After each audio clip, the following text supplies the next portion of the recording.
Et si la figure la plus sacrée de votre ville, la Vierge Marie, était retrouvée pendue à un arbre comme une criminelle? C'est ce qui est arrivé un dimanche matin tranquille dans une petite ville du Midwest. Le premier à la voir fut M. Harris, le vieux sacristain de l'église Sainte-Marie. Il laissa tomber son balai, ses genoux flanchèrent et ses lèvres tremblèrent alors qu'il haletait, elle a été pendue. La mère de Dieu a été pendue. En quelques minutes, les paroissiens inondèrent le parvis de l'église. Les mères serraient leurs enfants contre elle, leur cachant les yeux, mais la vue ne pouvait être effacée. Une statue blanche de la Vierge Marie se balançait à l'épaisse branche d'un vieux chêne, sa robe déchirée, son visage autrefois doux maculé de taches noires qui ressemblaient à du sang séché. Les halètements se transformèrent en murmures.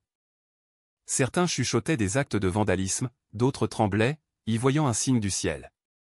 Lorsque le père Michael, le jeune prêtre, accourut du presbytère, serrant sa Bible, les lèvres serrées et les yeux écarquillés, il sut immédiatement que ce n'était pas seulement une profanation. C'était le début de quelque chose de plus sombre, quelque chose que la paroisse avait essayé d'oublier pendant 20 ans. Au moment où les cloches sonnèrent pour la messe du matin, toute la ville semblait savoir. Des familles qui y vivaient depuis des générations, ainsi que des nouveaux venus qui connaissaient à peine l'histoire de la paroisse, se tenaient épaule contre épaule sous les lourds nuages. Certains priaient à voix haute, d'autres fixaient en silence. Des smartphones furent levés, des photos se répandant sur Facebook et les nouvelles locales en l'espace d'une heure. Les reporters appelleraient plus tard cela un acte de vandalisme religieux, mais ceux qui étaient là sentaient que c'était quelque chose de bien plus sinistre. Le chêne lui-même avait une réputation. Les anciens paroissiens se souvenaient d'histoires chuchotées des décennies auparavant, d'ombres qui traînaient sous ses branches, de tragédies liées à ses racines. Mais ces récits étaient rarement évoqués désormais. Jusqu'à présent. Le père Michael resta figé près de l'arbre. 1 an seulement après son affectation, il avait été accueilli chaleureusement. Ses homélies étaient douces, sa présence humble. Mais maintenant, tous les regards se tournaient vers lui, attendant une direction. Une femme en larmes lui agrippa la manche. « Mon père, est-ce une malédiction? Est-ce un avertissement ?» Il n'avait aucune réponse. Le shérif adjoint Collins arriva avec 2 voitures de patrouille, tendant des rubans jaunes autour du parvis de l'église. Pour lui, c'était une scène de crime, pure et simple. Un gamin tordu, peut-être un bizutage de gang, marmonna-t-il. Mais en jetant un coup d'œil au visage baigné de larmes des fidèles, aux mains tremblantes serrant des chapelets, même lui sentit un frisson. À midi, 3 explications différentes se répandirent dans la paroisse. Les dévots croyaient que Marie elle-même appelait la ville à la repentance. Les pragmatiques insistaient sur le fait que le shérif attraperait quiconque l'avait fait, et les craintifs, ceux qui évitaient de s'exprimer, clouèrent simplement de petits crucifix au-dessus de leur cadre de porte, murmurant des prières contre le mal. À l'intérieur du presbytère, la statue fut soigneusement descendue et placée sous un drap blanc dans une pièce verrouillée. On dit que cette nuit-là, le père Michael s'agenouilla devant elle pendant des heures, ses prières silencieuses, ses épaules tremblantes. Peu savaient que ce n'était que le premier écho d'un secret plus profond, un secret enfoui sous les racines du vieux chêne, attendant de refaire surface à la lumière. Le lundi matin, l'histoire s'était répandue au-delà des limites de la paroisse. Les stations de radio locales ouvrirent leurs émissions matinales avec ces mots, la statue de la Vierge Marie retrouvée pendue dans le cimetière d'une petite ville. En quelques heures, des camions de presse arrivèrent en ville, des caméras encerclant le vieux chêne comme s'il s'agissait de la scène d'un scandale national. Mais tandis que les étrangers cherchaient des titres, à l'intérieur de la paroisse, la blessure s'enfonçait plus profondément. Les fidèles qui s'étaient rassemblés à la messe du dimanche se faisaient désormais face avec suspicion. Un homme cria au shérif, « Ce doivent être ces étrangers, des jeunes qui ne respectent plus la foi. » Mais un paroissien plus jeune rétorqua, « N'en soyez pas si sûr. Cela pourrait être quelqu'un de cette ville, quelqu'un qui est en colère. » Les murmures devinrent acerbes. Des voisins de longue date qui partageaient autrefois les bancs se regardaient maintenant avec doute. Les parents retirèrent leurs enfants des cours de catéchisme du soir, chuchotant qu'ils n'étaient plus sûrs de rester près de l'église après la tombée de la nuit. Le vieux chêne devint un symbole de peur. Certains disaient que ses racines étaient maudites. D'autres juraient avoir entendu d'étranges coups à leur porte à 3 heures du matin les nuits précédant la découverte de la statue. Un fermier des environs affirma même avoir vu une femme en noir marcher près du cimetière derrière la paroisse, disparaissant quand il l'interpellait. Au restaurant de la ville, où les commérages tournaient habituellement autour des scores de football ou des prix des céréales, les conversations s'envenimèrent. Une femme âgée tapa nerveusement sa tasse de café, disant « C'est un signe, clair comme le jour. Marie nous avertit. Nous avons perdu la foi. » Un jeune homme roula des yeux, répliquant vivement « C'est du vandalisme, c'est tout. N'en fais pas de la superstition. » La tension était si vive que même la serveuse, qui les servait tous les deux depuis des années, resta figée, ne sachant pas si elle devait resservir leur tasse. Sur les réseaux sociaux, la tempête faisait rage plus fort. Certaines pages catholiques qualifièrent cela du plus grave acte de blasphème qu'elles aient vu depuis des décennies. D'autres insistaient sur le fait que la paroisse devait cacher quelque chose. Pourquoi sinon une telle profanation se produirait-elle à leur porte? Quelques sceptiques se moquaient des croyants, qualifiant cela d'hystérie de petite ville, mais parmi les fidèles, la moquerie ne fit qu'approfondir leur sentiment de terreur. Et puis vinrent les rumeurs qui secouèrent même les plus dévots. Un détail clé fut divulgué, il y a près de 20 ans, une jeune choriste nommée Émilie Hart était morte dans des circonstances mystérieuses, pendue aux mêmes chaînes. Beaucoup n'avaient jamais entendu ce nom car après sa mort, le sujet avait été discrètement enterré. Ni sermon, ni hommage, seulement le silence. Mais maintenant, ce silence ressemblait à de la culpabilité. Le père Michael portait le poids de tout cela.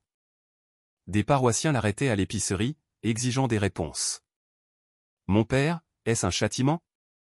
Est-ce le diable ?» D'autres demandaient à voix basse si la paroisse était maudite. Dans son cœur, Michael n'avait pas de réponse claire. Mais chaque question entaillait plus profondément sa conscience. Il ne pouvait ignorer la façon dont le chêne semblait se dresser comme une sentinelle du jugement, ses branches tordues tendant vers le ciel comme des doigts accusateurs. Ce soir-là, le conseil paroissial convoqua une réunion d'urgence. À l'intérieur de la salle paroissiale, des chaises pliantes grinçaient sous le poids des corps anxieux. M. Martinez, le chef du comité des finances, insista sur le fait que la paroisse devait installer plus de caméras, peut-être même une sécurité nocturne accrue. Madame O'Connor, une paroissienne de longue date, interrompit en larmes, « Vous ne comprenez pas. Il ne s'agit pas de caméras. Il s'agit de nous. Nous avons ignoré les signes trop longtemps. » La pièce éclata. Certains demandaient des veillées de prière, d'autres exigeaient des descentes de police. Le père Michael s'assit silencieusement à la table d'honneur, les mains étroitement jointes, regardant sa paroisse se diviser. C'est alors que Madame Gallagher, la plus ancienne membre vivante de la paroisse, murmura des mots qui tombèrent comme de la glace sur la pièce. « La dernière fois que quelqu'un s'est pendu à cet arbre, nous n'avons rien dit. Nous sommes tous restés silencieux, et maintenant Marie elle-même est pendue là, nous rappelant ce que nous avons enterré. » Le conseil tomba dans un silence stupéfait. Le père Michael sentit le poids de ces mots. La statue pendue au chêne n'était pas seulement un acte de vandalisme. C'était un miroir tendu à leur silence collectif. Et au fond de lui, il savait que ce n'était que le début. La paroisse Sainte-Marie avait toujours été le cœur de la petite ville. Ses murs de pierre, construits par des immigrants irlandais il y a près d'un siècle, se dressaient fièrement contre les hivers du Midwest, et son clocher était la première chose que les voyageurs voyaient depuis l'autoroute. Pour les fidèles, c'était un sanctuaire de paix. Mais sous ses fondations, le sol portait une histoire dont personne n'aimait parler. Longtemps avant la construction de l'église, le terrain avait été un cimetière.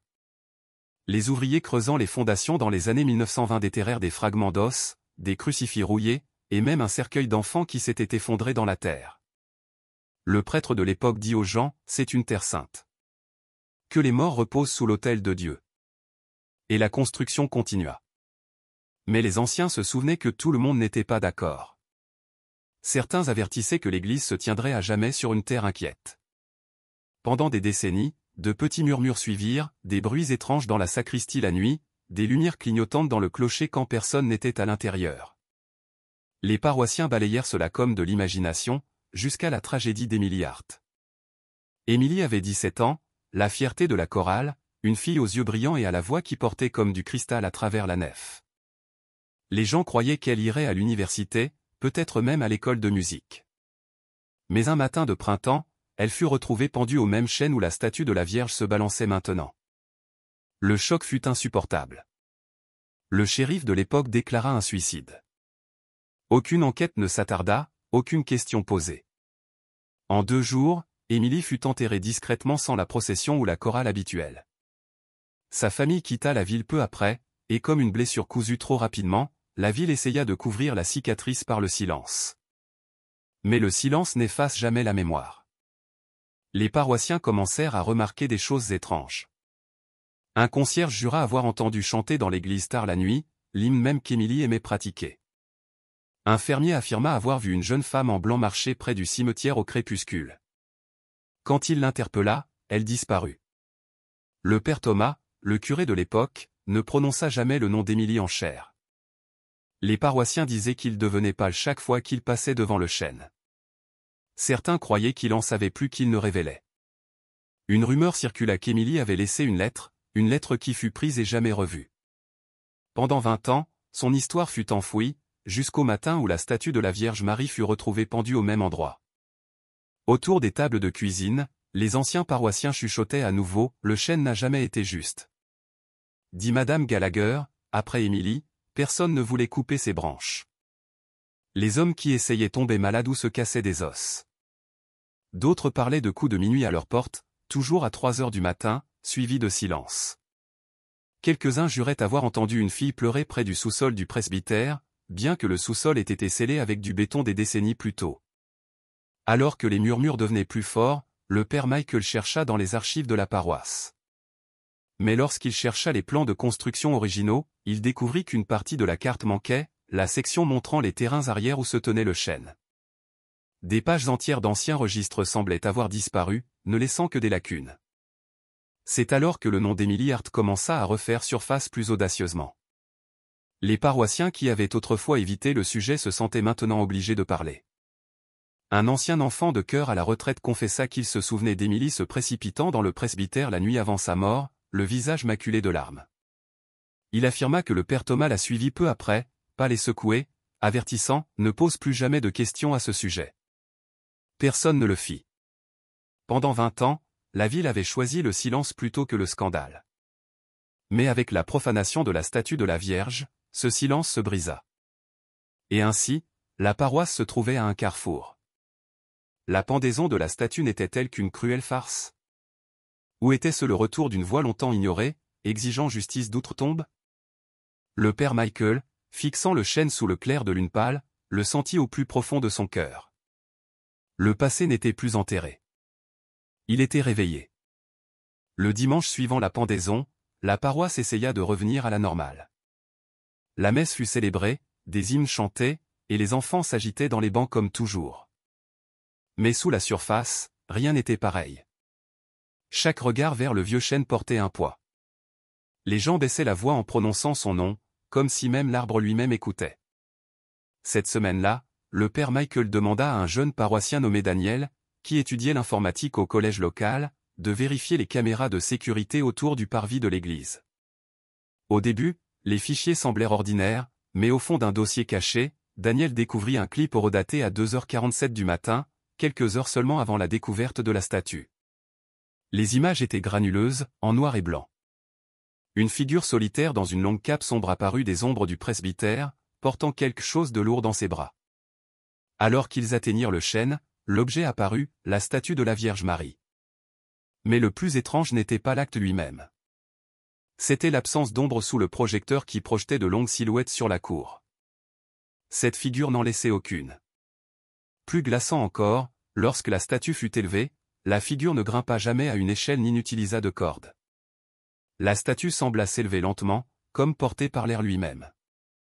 La voix de Daniel trembla alors qu'il montrait le clip au père Michael. « Mon père, cela ne respecte pas les lois de la physique. C'est comme si les lois de la gravité s'étaient arrêtées. » Le père Michael ferma les yeux, fit le signe de croix et murmura « Ne partage cela avec personne d'autre. » Mais les images de la caméra n'étaient pas le seul signe. Le mercredi matin, le concierge de l'église découvrit un chapelet en bois gisant dans l'herbe sous le chêne. Ses perles étaient fissurées, le crucifix brisé, mais un détail ressortait, les initiales H. Gravées faiblement dans la perle centrale. Beaucoup pensèrent immédiatement à Émilie Hart. Pour certains, c'était la preuve qu'elle était revenue. Pour d'autres, c'était une cruelle coïncidence. La même nuit, les paroissiens commencèrent à signaler des coups à leur porte à exactement 3 heures du matin. 3 coups secs suivis de silence. Quelques-uns l'ignorèrent, tirant les couvertures sur leur tête. D'autres, ébranlés, ouvrirent la porte pour ne trouver que du vent. Le matin, la peur se répandit plus vite que les sermons. Puis vinrent les murmures du sous-sol. Le presbytère avait une vieille pièce souterraine qui avait été scellée avec du béton il y a des années. Pourtant, plusieurs enfants de chœur jurèrent avoir entendu de faibles sanglots sous le plancher pendant les prières du soir. Un garçon insista avoir entendu la voix d'une fille murmurer son nom. Même le chêne lui-même semblait agité. Un après-midi tranquille de jeudi, sans vent, ses branches se balançaient violemment pendant plusieurs minutes, faisant pleuvoir des feuilles sèches sur le parvis de l'église. Les mères serraient leurs enfants plus fort, murmurant des Ave Maria à voix basse. Le comportement du père Michael changea. Autrefois abordable et joyeux, il devint plus silencieux, ses homélies plus lourdes. Les paroissiens le remarquèrent agenouillé devant la statue couverte dans le presbytère tard dans la nuit. Quelques-uns le virent marcher seul vers le chêne à minuit, appuyant sa paume contre son tronc comme s'il écoutait. La tension en ville s'épaissit. Certains demandèrent au shérif d'abattre le chêne, le qualifiant de maudit. D'autres avertirent que le couper inviterait au désastre. Le shérif lui-même refusa, marmonnant « On ne peut pas abattre la peur avec une tronçonneuse ». Le conseil paroissial se divisa. Les membres pragmatiques exhortaient à embaucher une sécurité privée. Les dévots insistaient sur des veillées de prière, mais quelques anciens chuchotaient que tous ces signes, le chapelet, les coups, les murmures du sous-sol, pointaient vers une chose, l'âme d'Émilie n'était pas en paix. Et lorsque le père Michael retourna dans sa chambre un vendredi soir, il trouva quelque chose sur son bureau qui fit trembler ses mains. Une seule rose blanche, fraîche, rosée, déposée délicatement sur sa Bible. Les portes étaient verrouillées, les fenêtres fermées. Pourtant, la fleur gisait là comme livrée par des mains invisibles. Le message était clair. Ce n'était plus une affaire de vandalisme. C'était un dialogue entre le ciel et la terre, entre les vivants et les morts. Et la question hantait le père Michael à chaque respiration, quelle vérité Émilie essaie-t-elle de nous dire? Le samedi soir à Sainte-Marie était généralement calme. Les confessions étaient routinières. Des enfants chuchotant des mensonges, des adultes murmurant de la colère ou de la négligence. Le père Michael se préparait pour une autre nuit ordinaire à l'intérieur du petit confessionnal en bois niché à l'arrière de l'église. Une seule bougie vacillait à côté de la statue de Notre-Dame des Douleurs, projetant de longues ombres sur les confessionnaux. À 20h33, les portes de l'église étaient verrouillées, le dernier paroissien partit. Michael ajusta son étole, ouvrit le volet coulissant et attendit.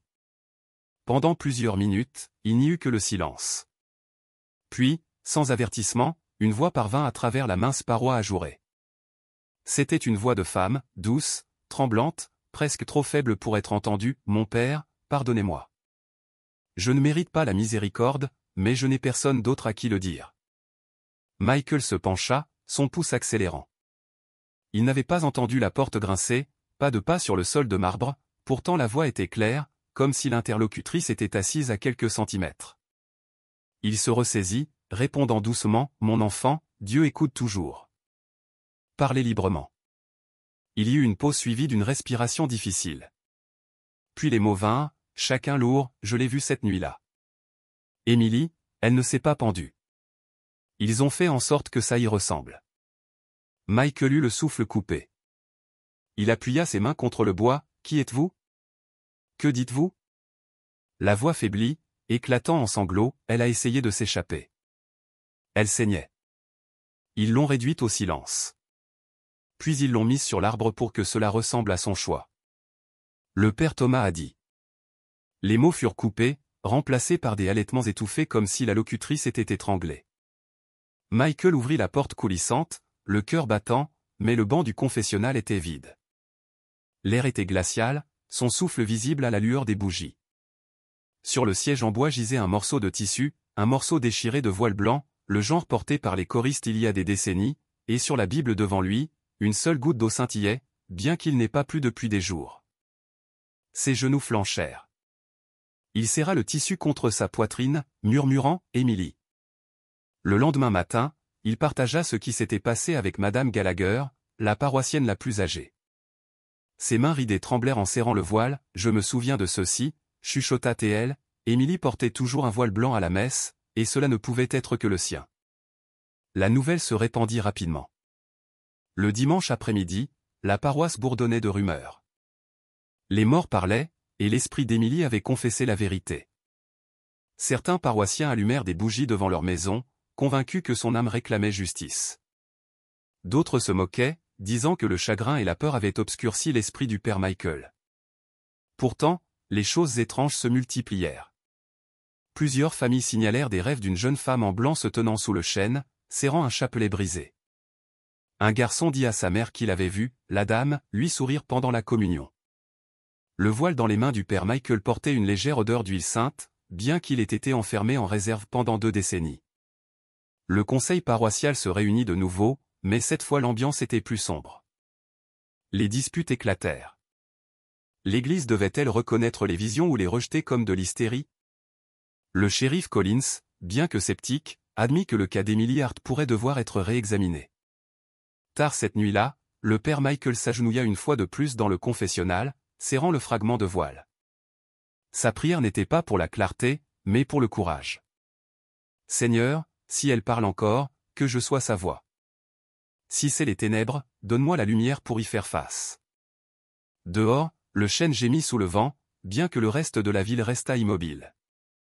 Et dans le silence de ce confessionnal, Michael savait que la vérité de la mort d'Emily refaisait surface, et que la paroisse ne serait plus jamais la même.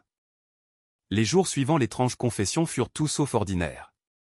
Les murmures du nom d'Emily Hart, autrefois enfouis sous 2 décennies de silence, se répandirent maintenant dans tous les coins de la ville.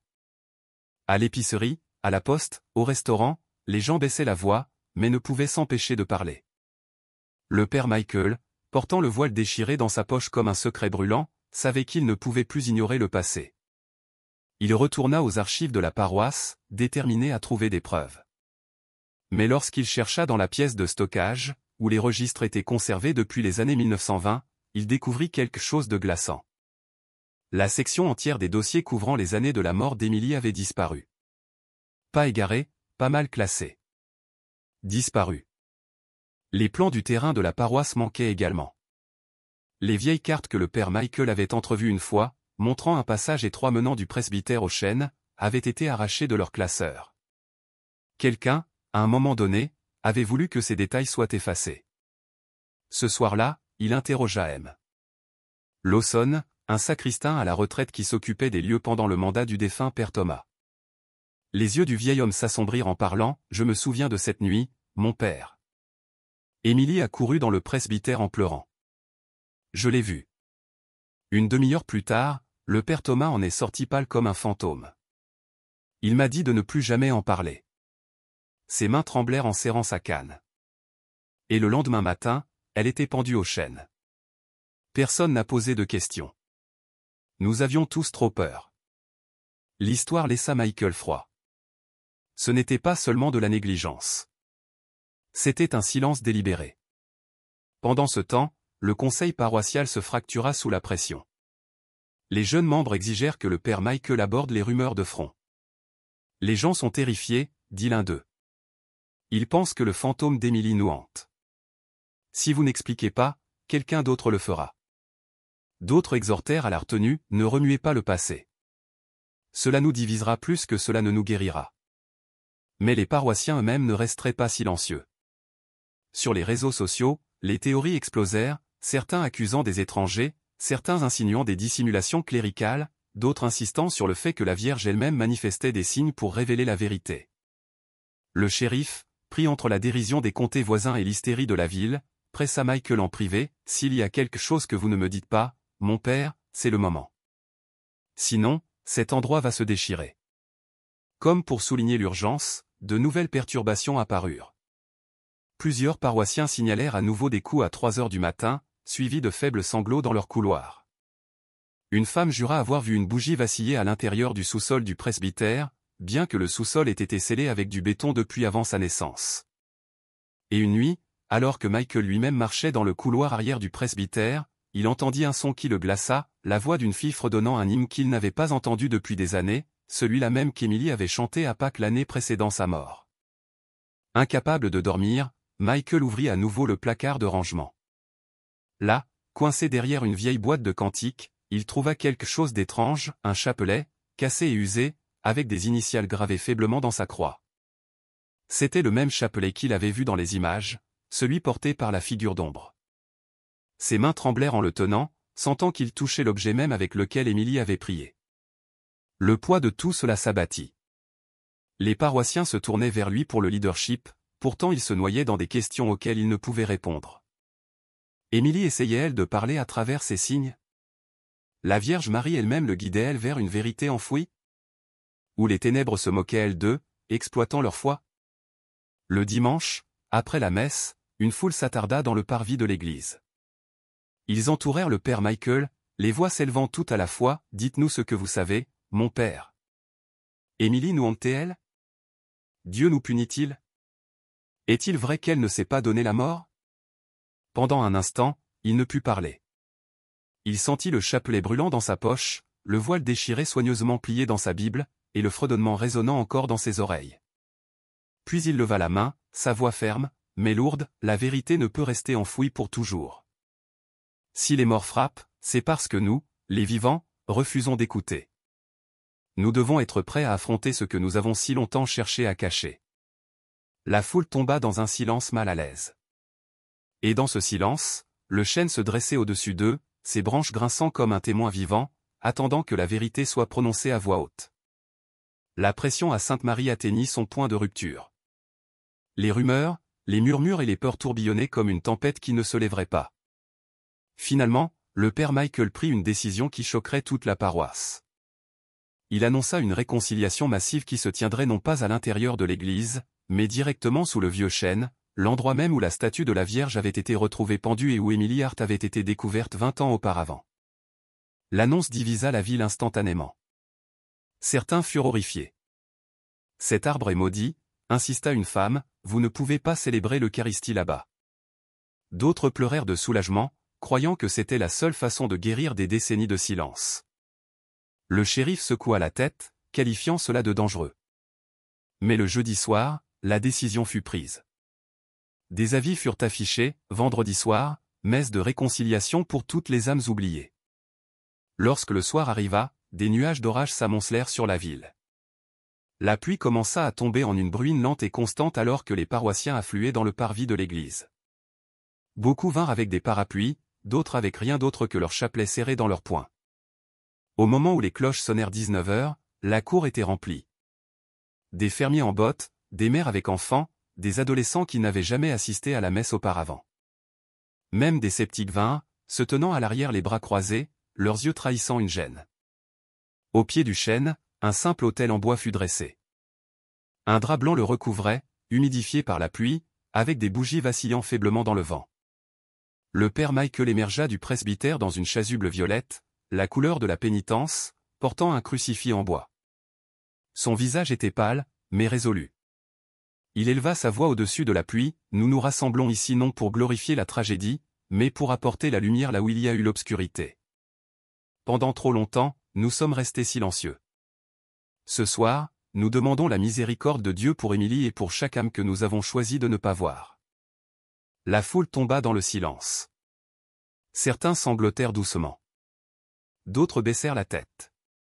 Quand Michael éleva l'hostie pendant la consécration, un grondement sourd de tonnerre roula à l'horizon. Puis cela arriva. Alors qu'il prononçait les paroles d'absolution, un éclair aveuglant déchira le ciel et frappa le chêne avec un craquement assourdissant. Les gens hurlèrent et reculèrent.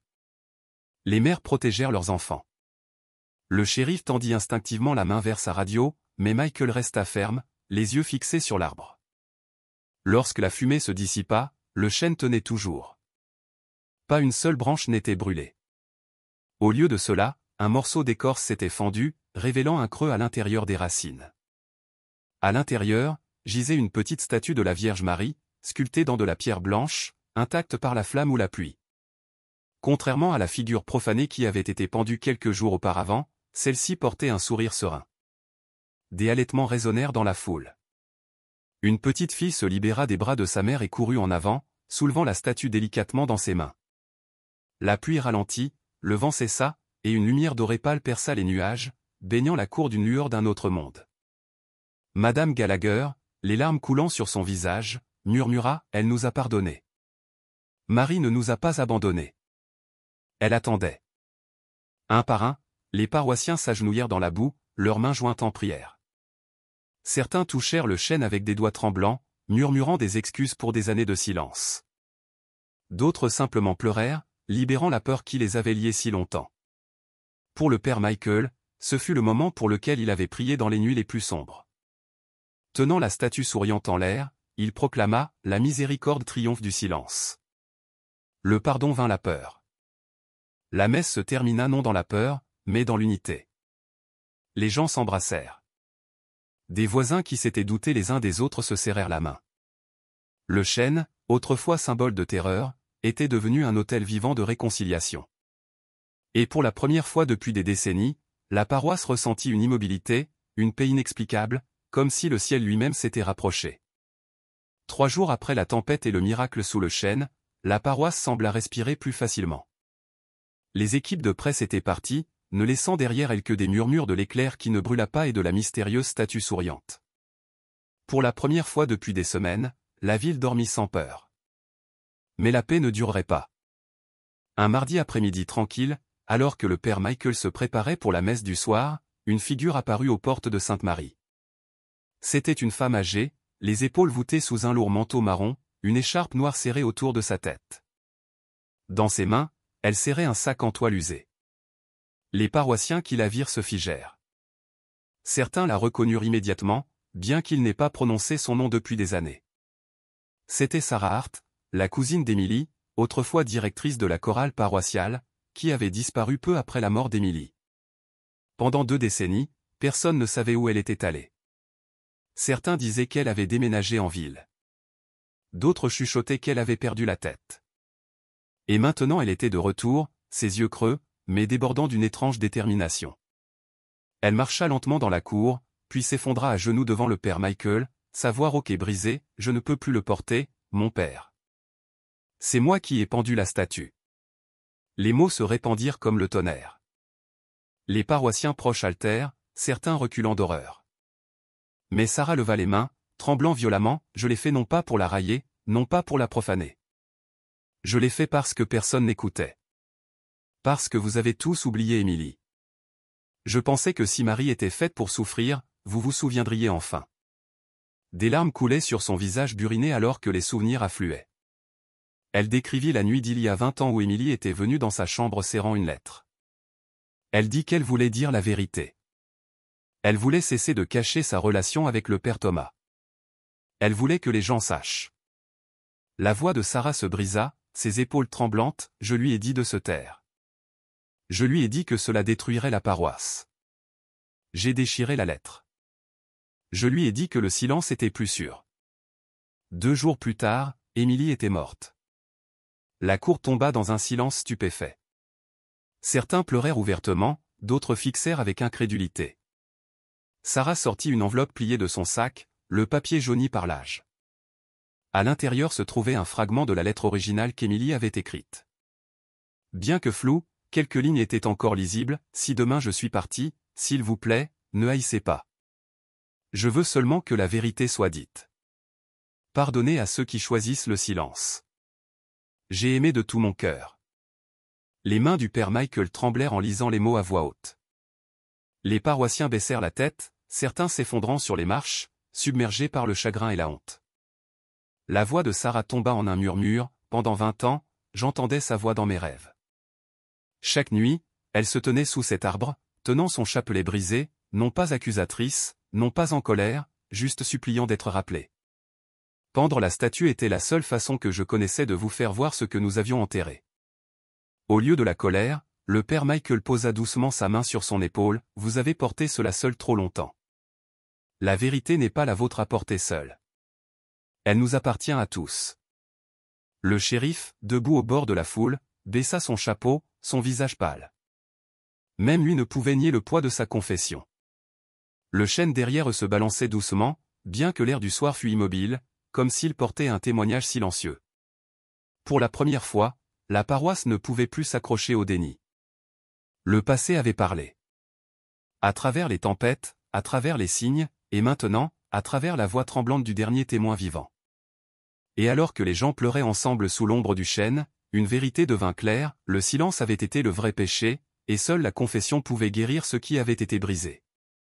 Après la confession tremblante de Sarah Hart, la ville ne pouvait plus se cacher. Pendant des années, les gens avaient chuchoté dans les cuisines et les bancs, prenant soin de ne jamais prononcer le nom d'Emily à voix haute. Maintenant le silence était brisé, et avec lui vint un flot de chagrin. Mais le chagrin se transforma bientôt en autre chose, un mouvement vers la guérison. Le chêne, autrefois appelé « le chêne maudit », fut renommé presque du jour au lendemain. Les paroissiens commencèrent à l'appeler « l'arbre de miséricorde ».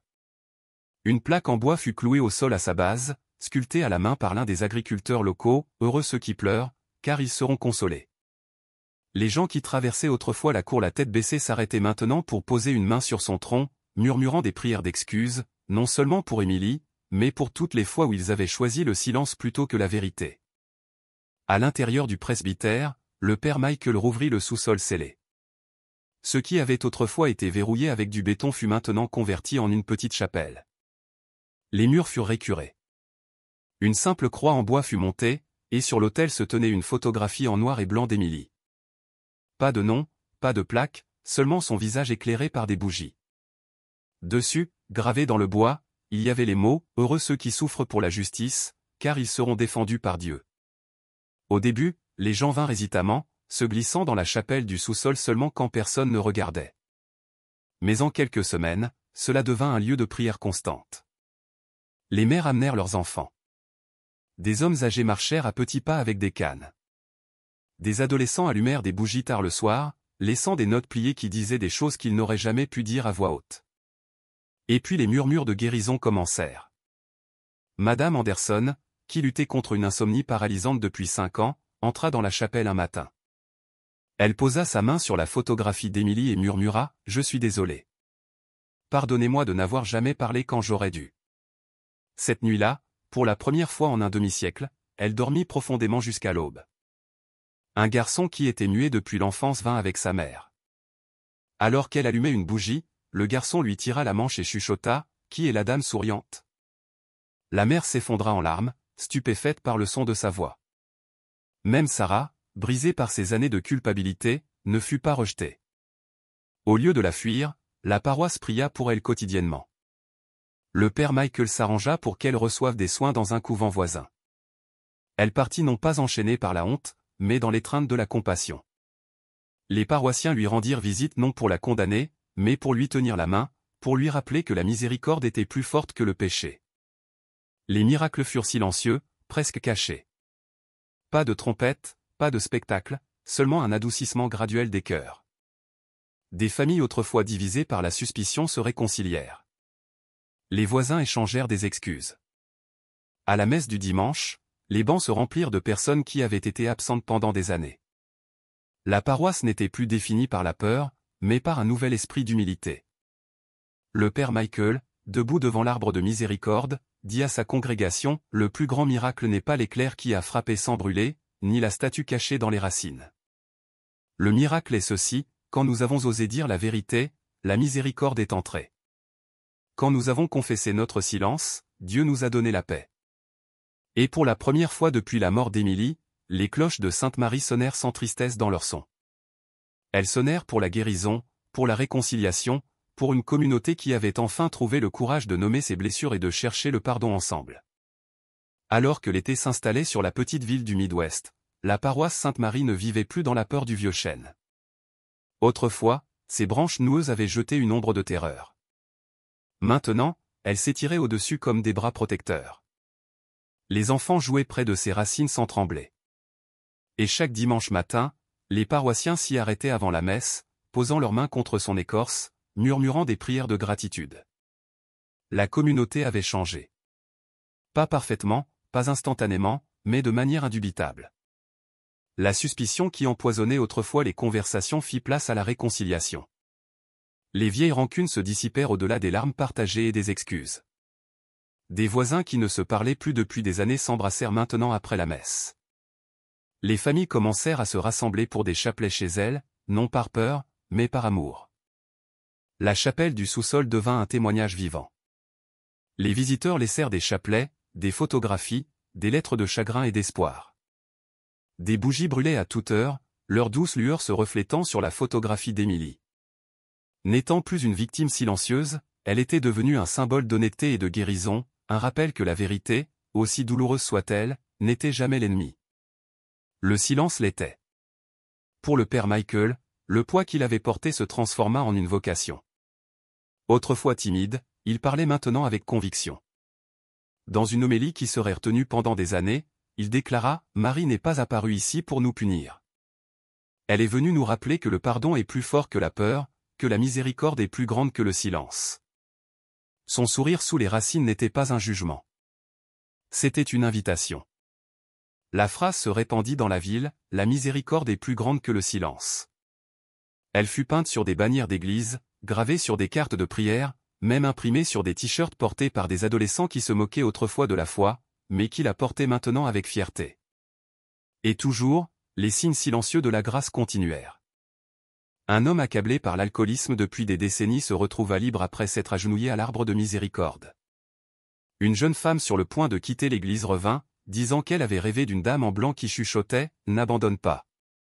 Le shérif, autrefois sceptique, admit au père Michael une nuit « Je ne peux pas l'expliquer, mais cet endroit se sent différent maintenant. Il se sent plus léger. » Mais peut-être que le plus grand miracle fut l'unité. Pour la première fois depuis des années, la paroisse avança ensemble. Non pas divisée par la peur, non pas réduite au silence par la honte, mais unie par le courage partagé d'affronter la vérité.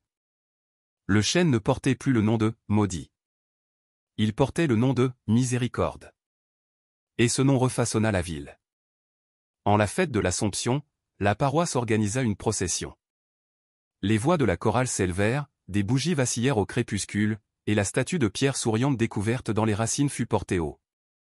Alors qu'ils encerclèrent le parvis de l'église, le soleil perça les nuages, peignant le chêne en or. Les paroissiens chantèrent « Je vous salue Marie », pleine de grâce, leur voix tremblant de joie et d'admiration. À la fin de la nuit, le père Michael plaça la statue sur un piédestal de marbre au pied du chêne. Dessus, gravés dans la pierre, il y avait les mots qu'Émilie avait autrefois écrits dans sa dernière lettre, « Pardonnez à ceux qui choisissent le silence, j'ai aimé de tout mon cœur. » La foule resta en silence, les larmes coulant librement, avant d'éclater en applaudissements qui résonnèrent comme un hymne. Il savait que ce n'était pas seulement la fin d'une tragédie. C'était le début d'un héritage. Et ainsi, dans une ville autrefois hantée par les ombres, les cloches de Sainte-Marie sonnèrent dans la nuit, non pour le jugement, non pour la peur, mais pour la miséricorde, le pardon et la vérité inébranlable que Marie, la Mère de Dieu, ne les avait pas abandonnés. Elle les avait ramenés les uns aux autres. Des histoires comme celle-ci nous rappellent que la foi ne concerne pas la peur, mais la miséricorde, le pardon et l'espoir. Si cette histoire vous a touché le cœur, veuillez prendre un moment pour aimer cette vidéo et vous abonner à Touch by Grace. Partagez-la avec quelqu'un qui pourrait avoir besoin de se souvenir que Dieu ne nous abandonne jamais et que Marie, notre Mère, nous ramène toujours à l'amour.